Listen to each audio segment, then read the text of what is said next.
This is a story about a land shaped by natural forces, forces far beyond the power and control of man.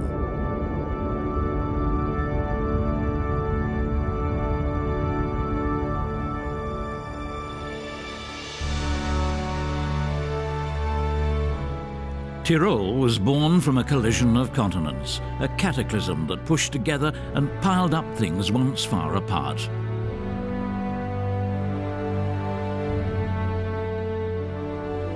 The result is a steep world of great variety crowded into a small space.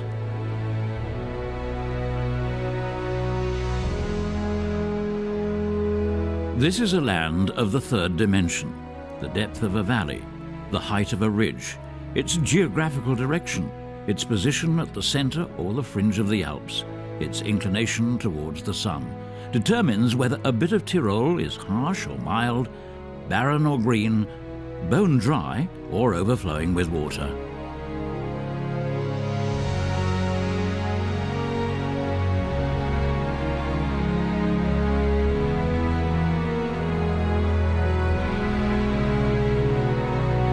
For millennia, men have inhabited these rugged mountains and its valleys.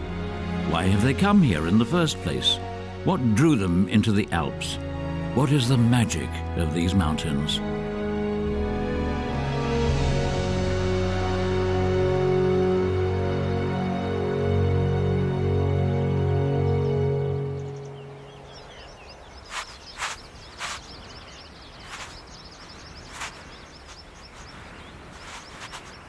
Mid-April. The eastern and southern slope should already be free of snow.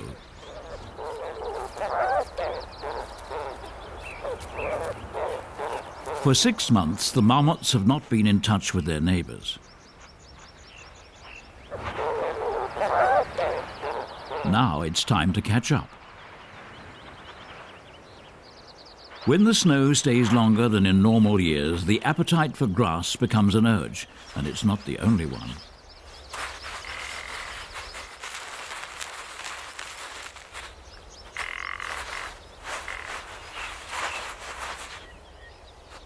The ptarmigans have only just begun their courtship. On the one hand, they need deep snow for their sleeping tunnels, but they cannot lay eggs before the ground is dry and warm. This spring, they'll have to wait. For their courtship, black grouse like to meet on winter's last spots of snow. But now, there's snow everywhere.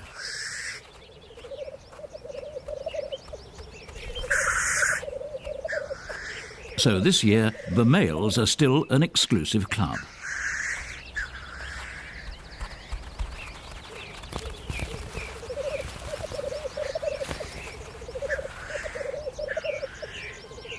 After half a year of fasting, hunger forces the marmots to go ahead with something they would not normally do.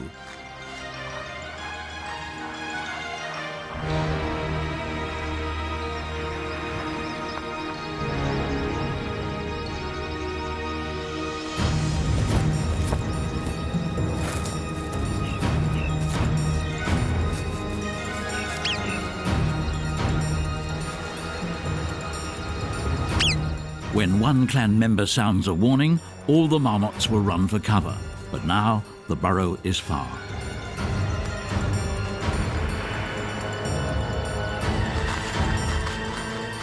A golden eagle will attack at a speed of 80 meters per second.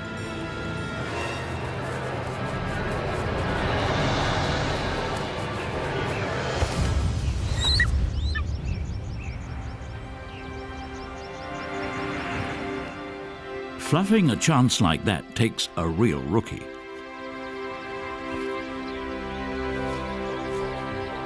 The marmots are cautious now. An empty stomach or an eagle's claws, that's not an easy choice. But like many a dilemma, this too will sooner or later melt away.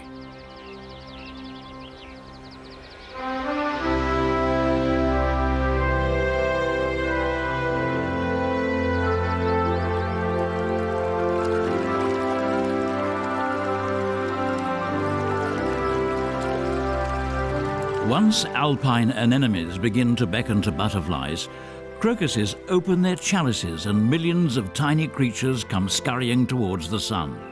Nature is quick to catch up for time lost.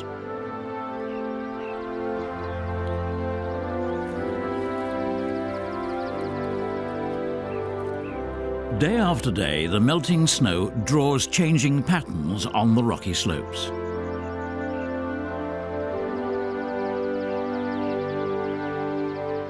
And suddenly, even the nights are mild.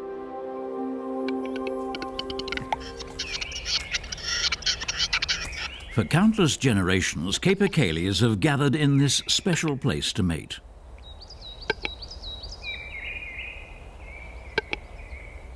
The cocks arrive in early April, but all the hens are mounted within just 2 weeks, around the beginning of May. The hens will only allow the alpha cock to mount them.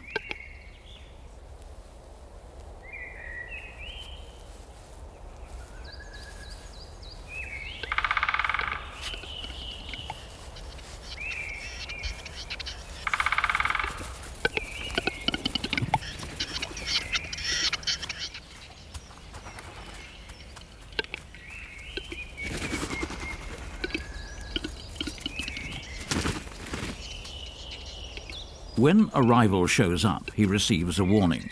The cocks know that the hens are not loyal to a particular male, but to his position, center stage. That is what they fight for.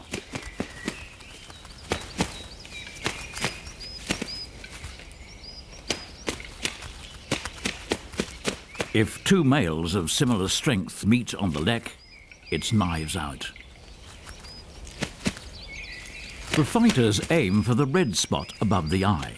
The bright flash provokes them.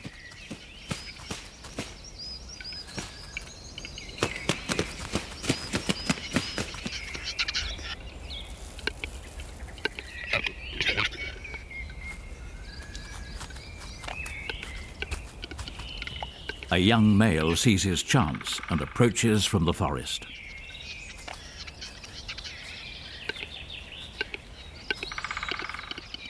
Both opponents could be injured so badly that even a tenderfoot might get an easy chance. Nice try, but the new alpha cock won't have it.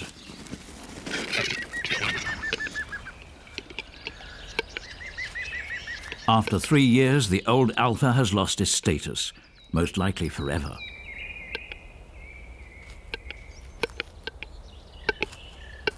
The hens make no bones about changing partners. A few days later, they begin to lay eggs.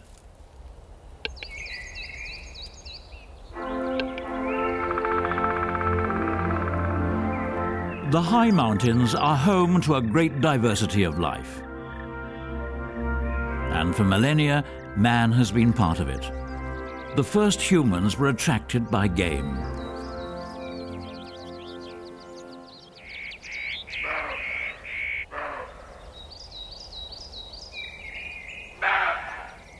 In spring, roebucks still in their winter coats come up above the timberline to claim summer territories and establish their ranking.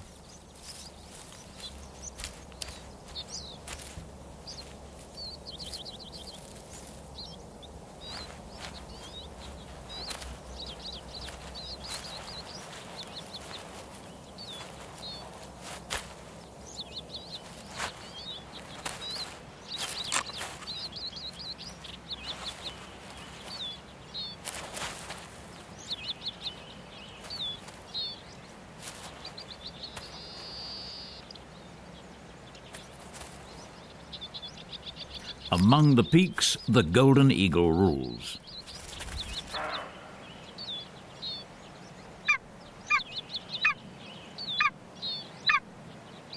The young eagle is still tolerated in his parents' territory, but he can no longer expect their support.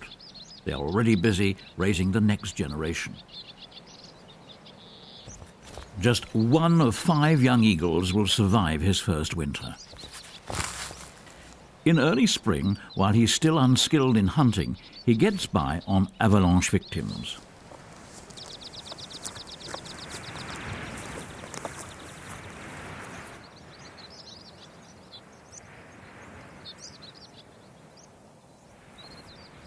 Most of the carcasses are chamois.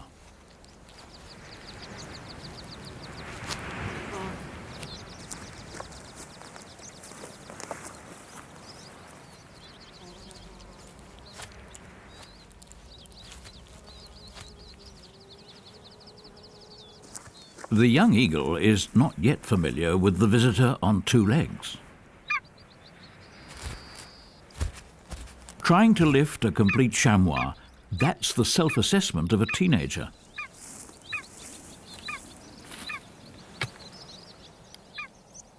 Even the sharpest optical device is nothing compared to an eagle's naked eye.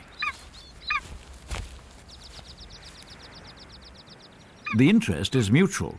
The two will keep an eye on each other for years to come.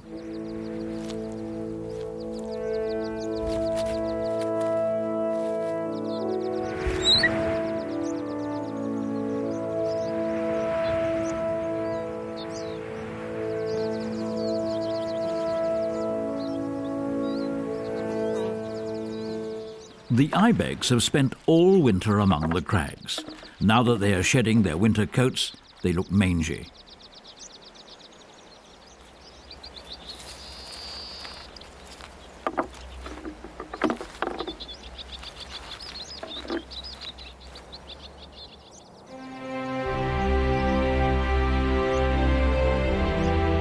What will this summer bring? Man has exploited the resources of these mountains for many centuries and has left his mark. But the fate of the Alps' inhabitants still depends on the powers of wild nature.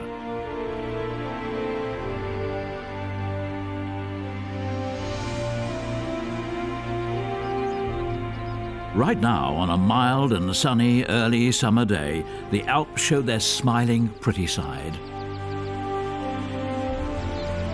Until mid-June, the melting snow in the corries and couloirs swells the mountain rivers. Until a few weeks ago, these waters were absolutely silent.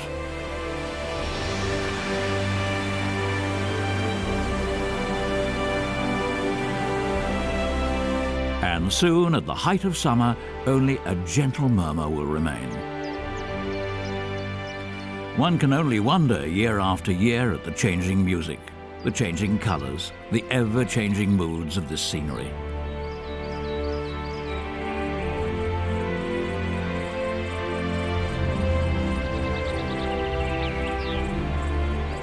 Lower down, halfway between mountain ridge and valley floor, the meadows stand high. Soon they will be ready for a heyday.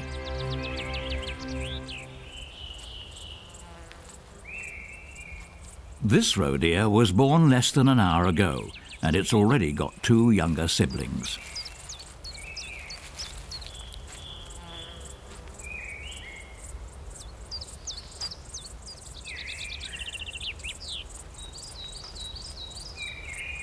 Since humans have cleared forests and created meadows, roe deer have profited from the open cultivated land, just like the hoopoe.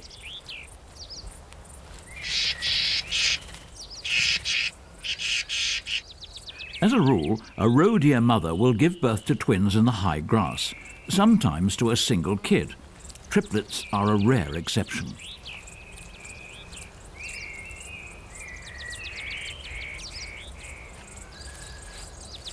While the two younger ones suckle their first milk, the firstborn, still shaky on its legs, sets out to find a hiding place in the high grass. Within moments, it's gone, invisible to the eagle, without scent to the fox. The second sibling finds its own hiding place nearby.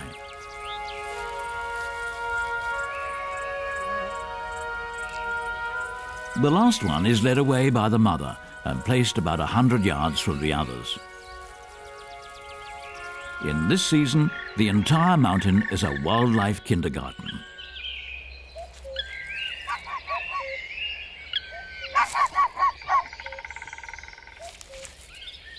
Foxes are born blind. They are 9 or 10 weeks old when they first leave their den.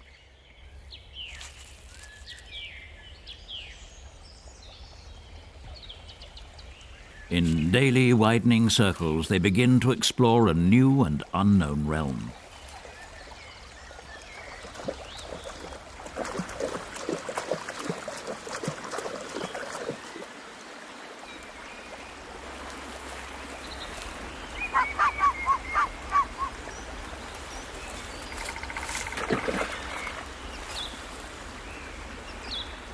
One can even learn from a foreign species, for instance, that the riverbank is not the end of the world.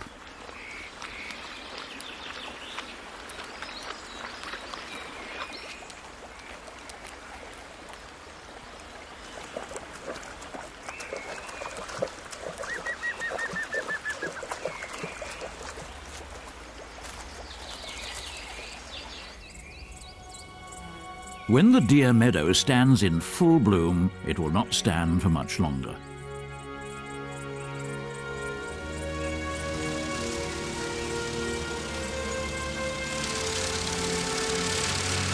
Even when the hay meadows were still cut by hand, it was easy to overlook a baby deer. The farmers take great care not to hurt young animals, but the perfect camouflage of a kid is quite effective.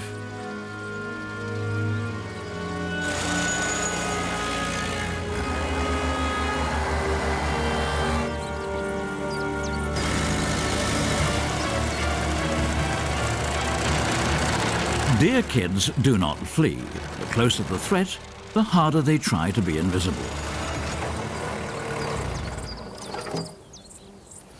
Boah, jetzt haben wir aber ein Glück gehabt. Mei, du bist ja noch ganz ein Kleines.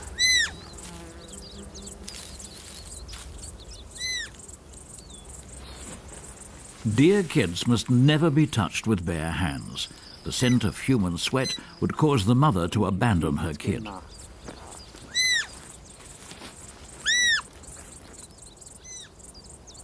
In spite of all precautions, some 1,000 casualties are reported each year, and that's just a fraction of the total toll.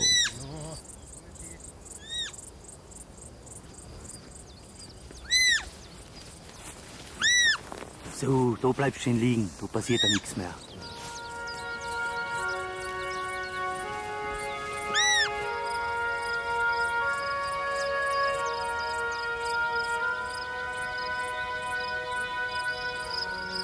The safest method to protect young roe deer is this: inspecting the entire area on foot before mowing.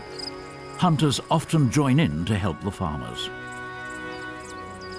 The men suspect a second kid in the grass, and they want to find it before the mowing is continued. Fortunately, the mother has already led the third one to safety.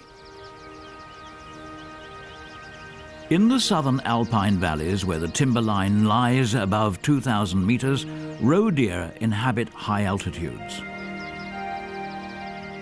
But further north, in the limestone Alps, the forest ends at 1,600 meters. In the limestone mountains, flora and fauna are richer. This is ideal red deer habitat. The antlers are still in velvet. They're growing fast now, up to 2 centimeters per day. From mid-June onward, summer is a time of fattening. Food is abundant, and the stags build up their bodies for the rut in autumn.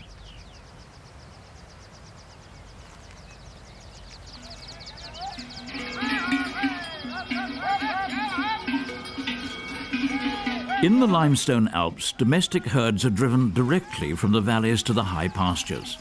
Within a few days, the cattle spreads out and hardly interferes with the wildlife.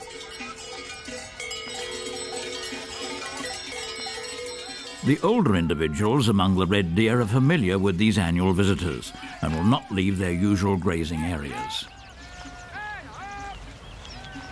During summer, male and female red deer form separate herds and often graze quite far apart.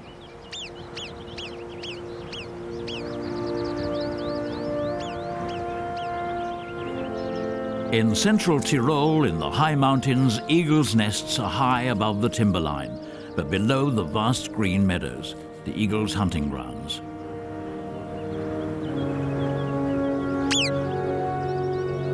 Eagles never hunt near their nests.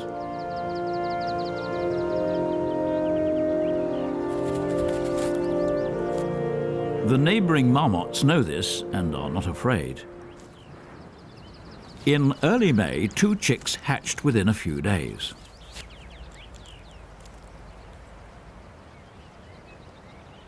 Both parents hunt and provide food, but only the mother delivers the prey to the young.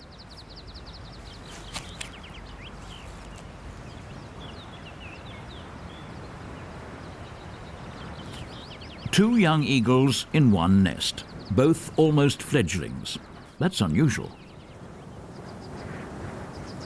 Summer, the lush vegetation period, is short in this quasi-Arctic climate, just 3 or 4 months. Marmots and ibex have to quickly build up their fat reserves to survive the cold part of the year. During the summer, marmots have to double their body weight while caring for their young.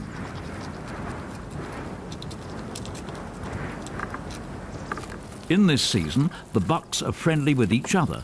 Their fights are mere play.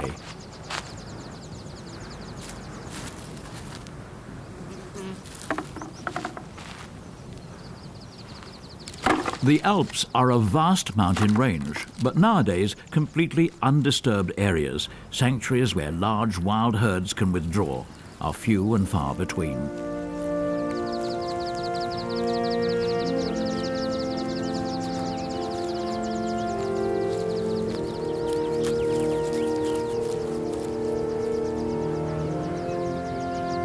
Such scenes of peaceful majesty have become rare.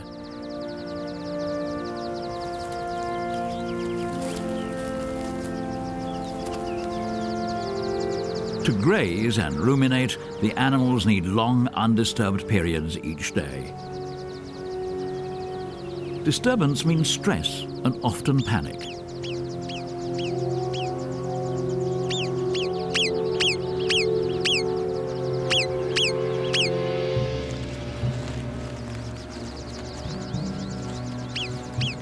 Panic will spread like wildfire from one species to another, from one herd to the next. Such waves of panic can sweep through an entire valley.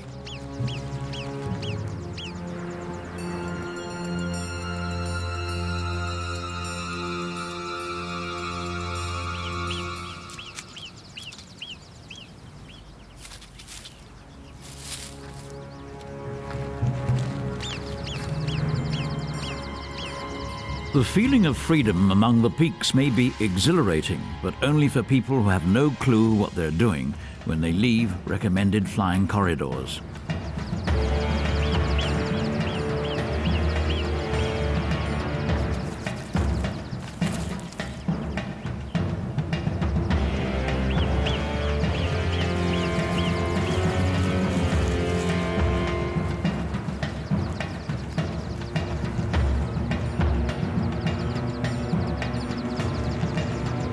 The stressed animals flee downhill into the mountain forest to seek cover.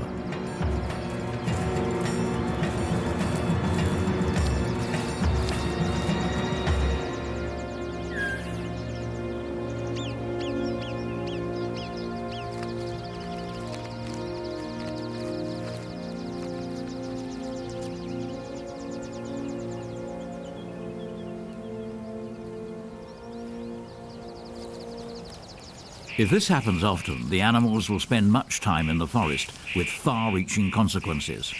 A large ungulate population can destroy an entire forest by injuring young shoots or peeling the bark off the trees.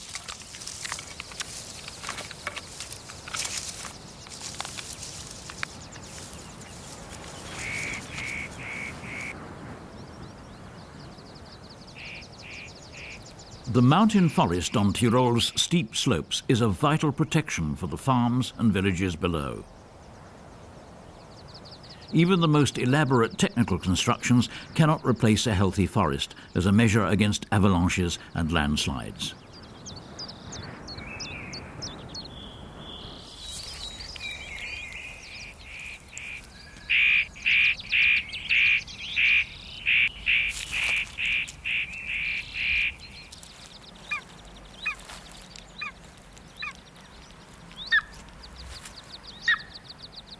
Relentlessly, the older sibling has been trying to push the younger one out.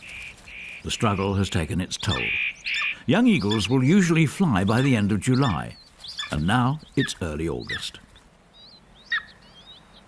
The golden eagle is Tyrol's state bird, but just a century ago it was threatened by extinction. Today, all the breeding territories are occupied.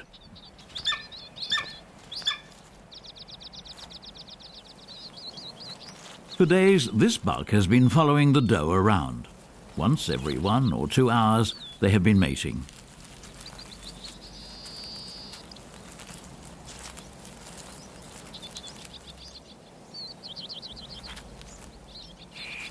He keeps testing her urine, so he won't miss the moment of her ovulation.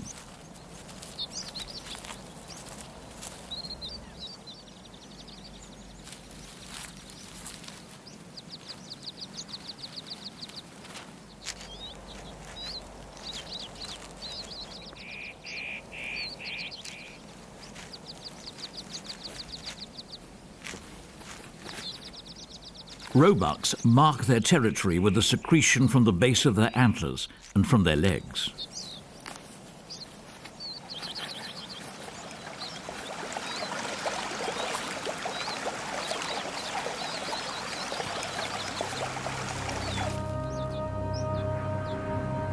In the high Alps, you are not close to the sky, you are right in the sky. Whoever comes up here should take the weather seriously.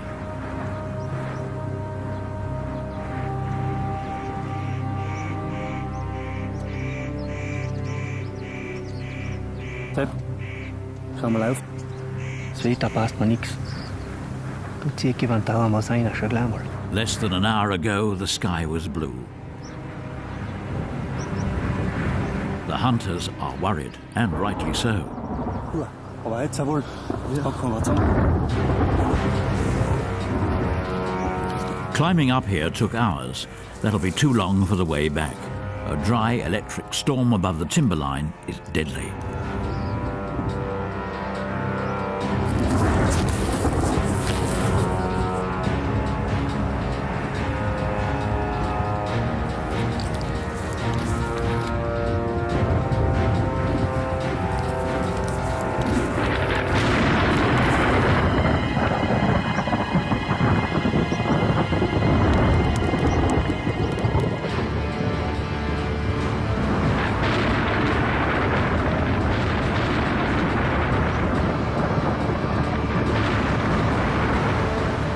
Rain and forest may reduce the risk of getting struck by lightning, but even so, a mountain thunderstorm is extremely dangerous. The roebuck is not fazed. His big moment has finally come.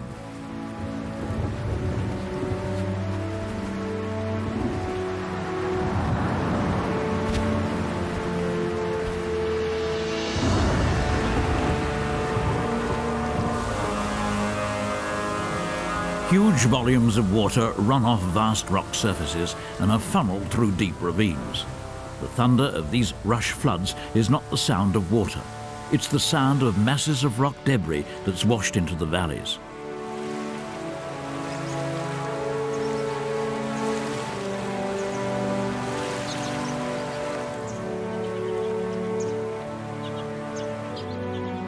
As suddenly as it broke loose, the violence has abated. A cool, clear stillness lies over the land. Suddenly, the air is chilly. The last sun rays send a magic light, but no warmth.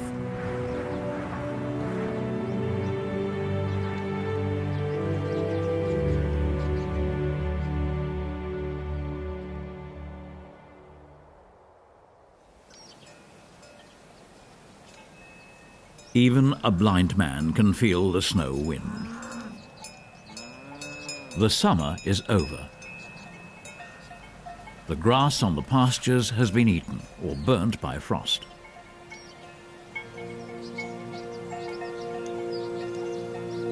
The eagle's nest is abandoned.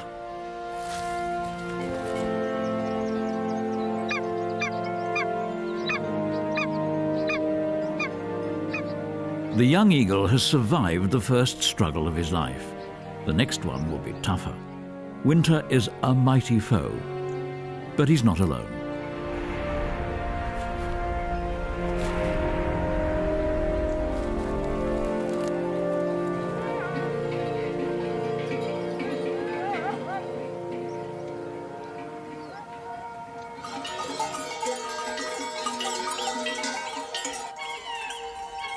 The enemies by birth have become partners.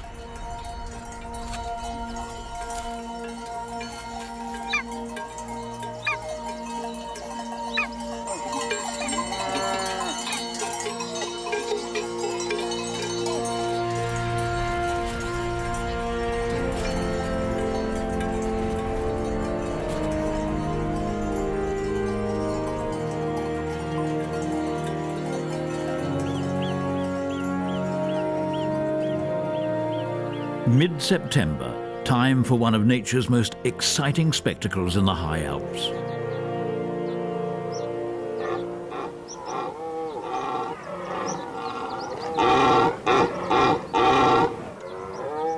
From far and wide, the stags wander to the ancient arenas where the females are waiting. At the beginning of the rut, they're in great shape, fighting fit.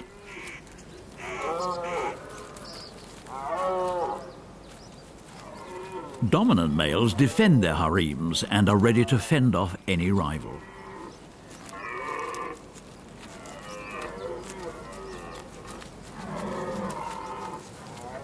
This stag is powerful but past his prime. At age 13, his antlers already have fewer points.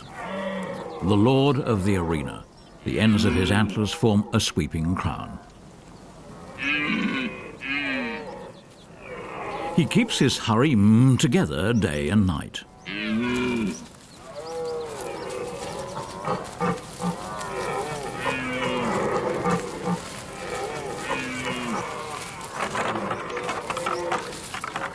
A brief test of strength is all it takes to decide who will pass on his genes.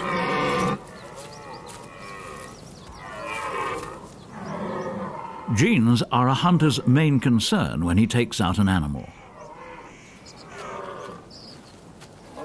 The females are fertile for 2 brief periods, lasting a few days each, and separated by an 18-day interval. These 2 windows are what all the stags are waiting for.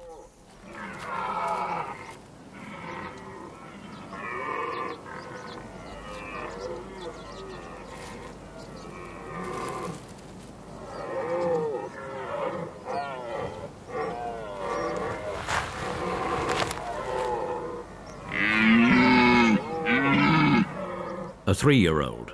He had better not provoke the big stags. But too many of these intruders disturb the rutting ritual.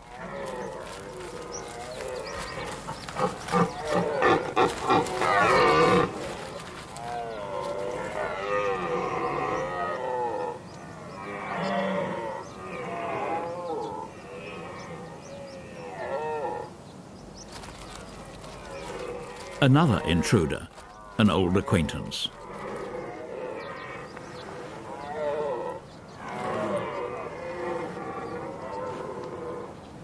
His slim antlers and his sinewy body tell that he has spent his entire life in the high mountains.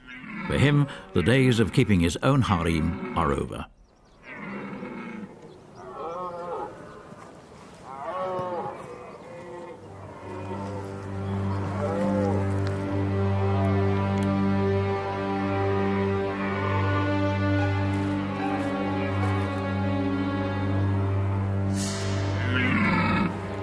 This individual no longer plays a role in maintaining the population.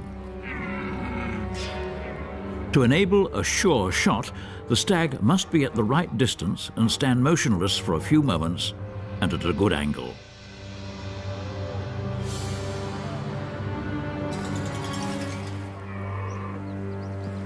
A hunter may come up here 10 or maybe 20 times without getting a chance, or he may never get one at all.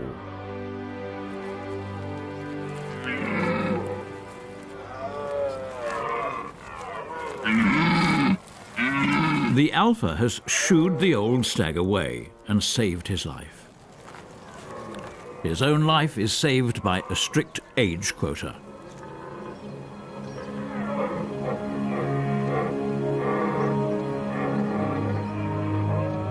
The once juicy meadows now look tired. Some tired actors may now leave the stage, but the spectacle isn't over.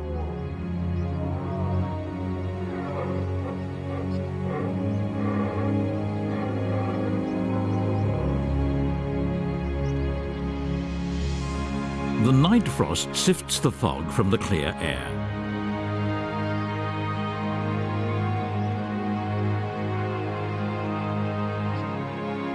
When the early morning curtain falls, the stage itself becomes an actor, touching us daily with a fresh scene.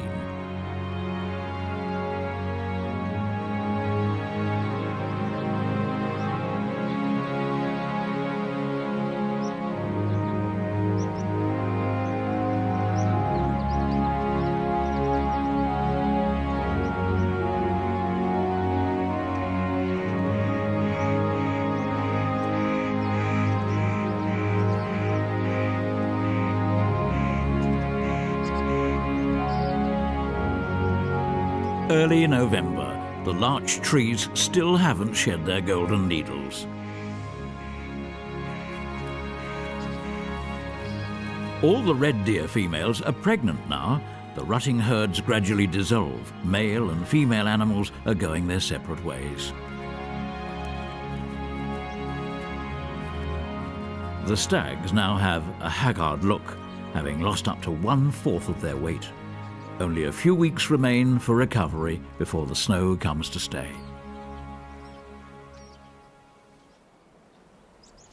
The ibex will spend the entire winter up here. The animals seem fit and ready for the harsh season.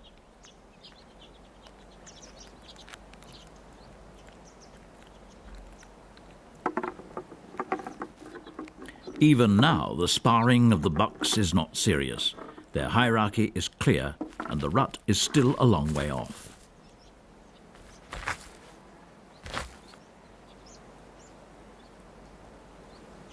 But among the chamois, tensions are mounting.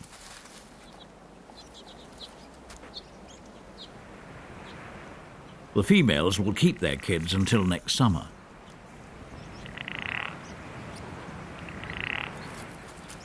At age 4, the young bucks first participate in the rut.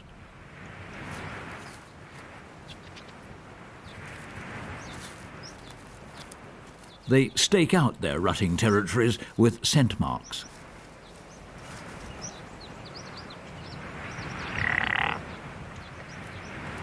Raising the hair on their backs, the bucks make themselves look bigger.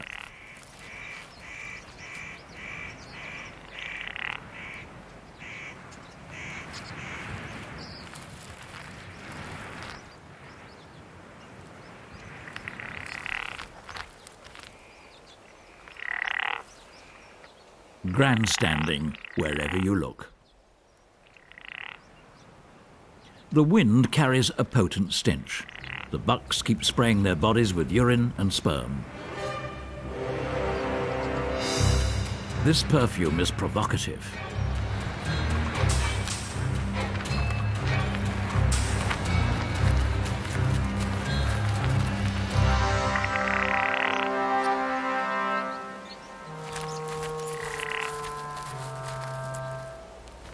With kicks and shoves, he's trying to cajole the female.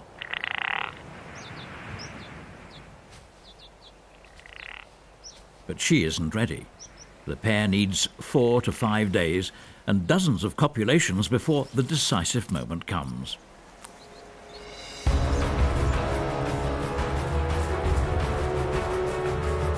A female trying to rid herself of a pushy male. She is running for her life.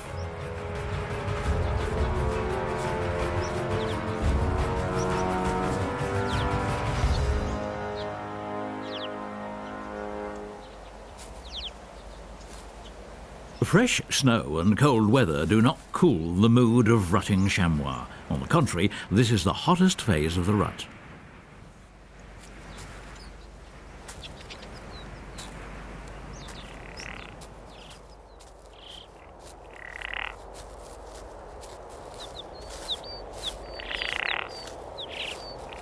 The duel for a female is merciless. The weaker contender better make sure that at least he's the faster one.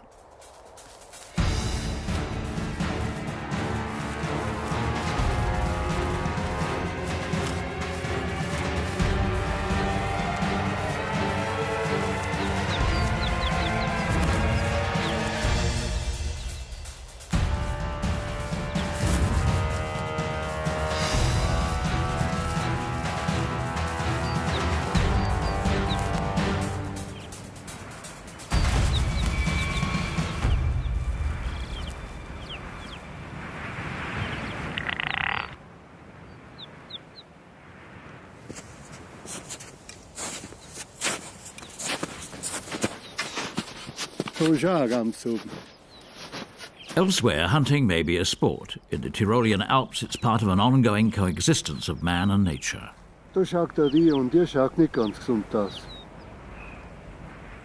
Within this local tradition, hunters have their place and their mission.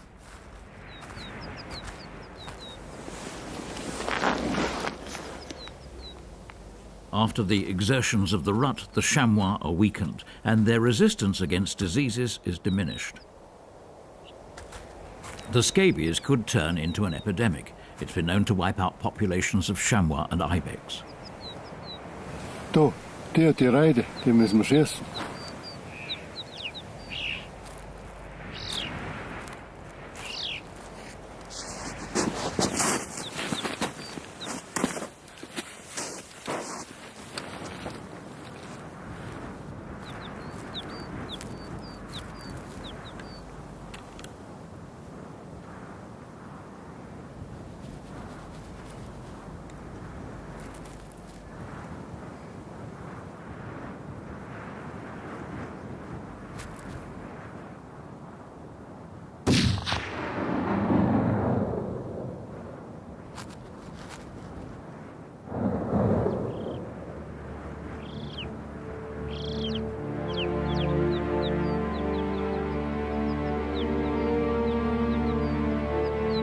This carcass is worrisome, especially at this time of year, with the harshest months still ahead. Scabies will eat into the living tissue, all the way to the bone. Is this the only victim, or will there be more?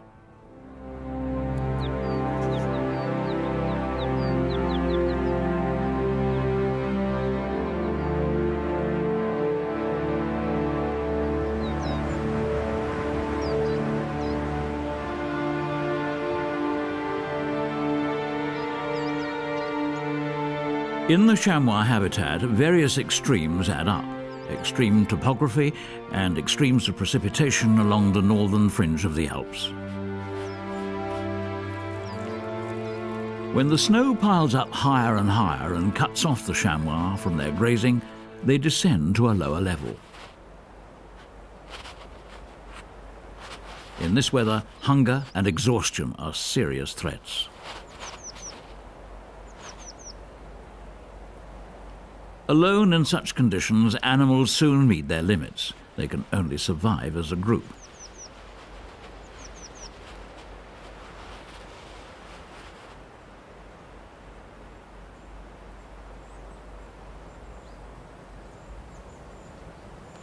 Because humans have settled along the big rivers, cleared the wetland forests and cut off the old migration routes, the deer must spend the winter in the mountain forest. Even here, they would not survive without a helping hand.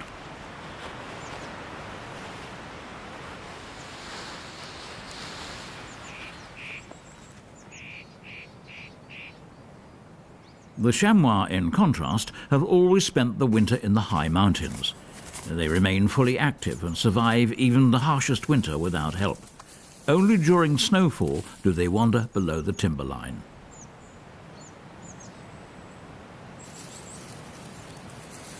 But as soon as the wind blows the snow from the crests, they climb back up. In this weather, experience counts. Older animals take the lead. They always stay alert.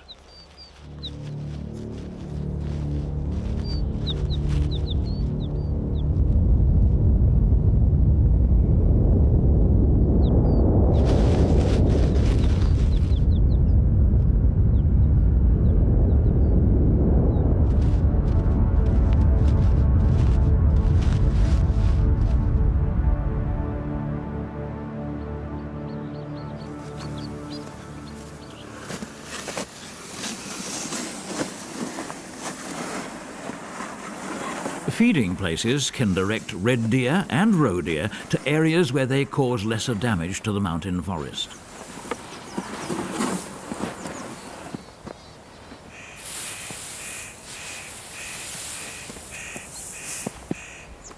Roe deer and red deer have to be fed separately.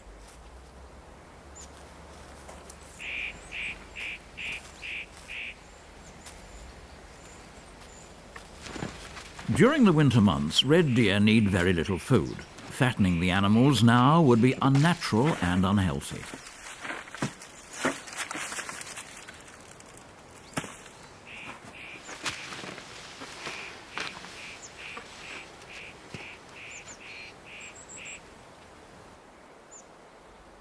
The deer trust the one human being who feeds them every day, or every other day at the same hour.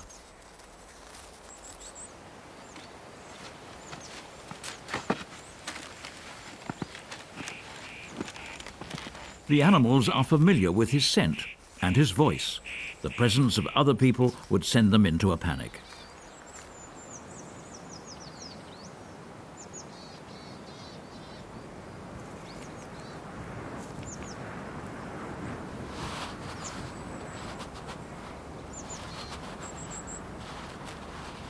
Their bodies are now in survival mode. Heart frequency, metabolism, and the need for food are drastically reduced. In this state, any disturbance may cause extreme stress. The stags still carry their arms, but soon they'll be disused.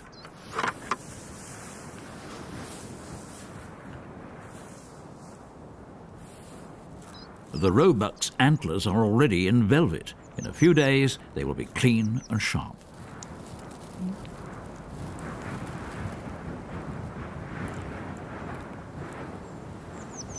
In early March, the first stags shed their antlers. The trigger is light, the length of day. It will now take 110 days to grow new ones. For the red deer, the cycle has just begun. For the roe deer, it's coming full circle. All that's missing is the final polish.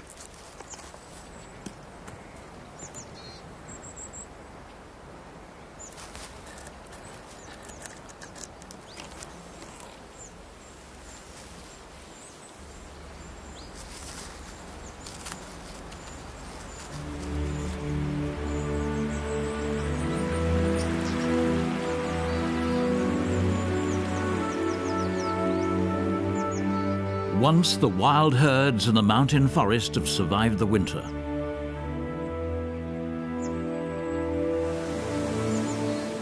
Once the rivers begin to flow and the bright spring sun drives the last shadows from the valleys. Once the bright colours of spring return to the heart of the Alps, Tyrol's hunters get restive. Year after year, their worries and their joys are driven by the rhythm of these magic mountains.